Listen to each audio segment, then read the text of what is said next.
అయ్యండి అందరికీ. చూడండి, మన ఇంట్లో అయితే ఎప్పుడన్నా పాలు పెట్టినప్పుడు కానీ కర్రీస్ చేసినప్పుడు కానీ అదేదైనా గ్యాస్ స్టవ్ మీద పడినప్పుడు అయితే రోజు క్లీన్ చేసుకోవాలి కదా.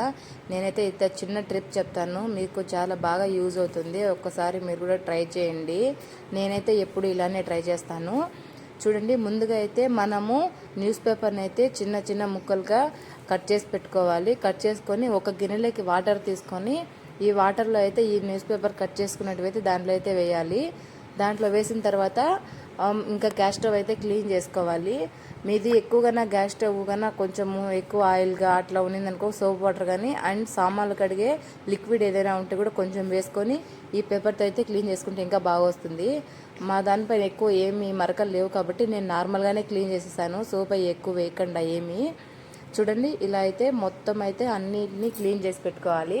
క్లీన్ చేసుకున్న తర్వాత అయితే చూడండి, చాలా బాగా క్లీన్ అవుతున్నాయి. నేను కూడా చూసాను, ఒకసారి ట్రై చేసినాను. ట్రై చేసిన తర్వాతే వీడియో అయితే రికార్డ్ చేస్తున్నాను, బాగా వస్తుందా రాదా అని చెప్పి. ఇదైతే నేను second time and third time అనుకుంటా నేను ఇలానే న్యూస్ పేపర్తో క్లీన్ చేయడము. చాలా ఈజీగా ఉంటుంది. అంటే మనము క్లాత్తో రోజు క్లీన్ చేసి దాన్ని ఉతకడము ఆరబెట్టడం అంతా పెద్ద ప్రాసెస్ కదా.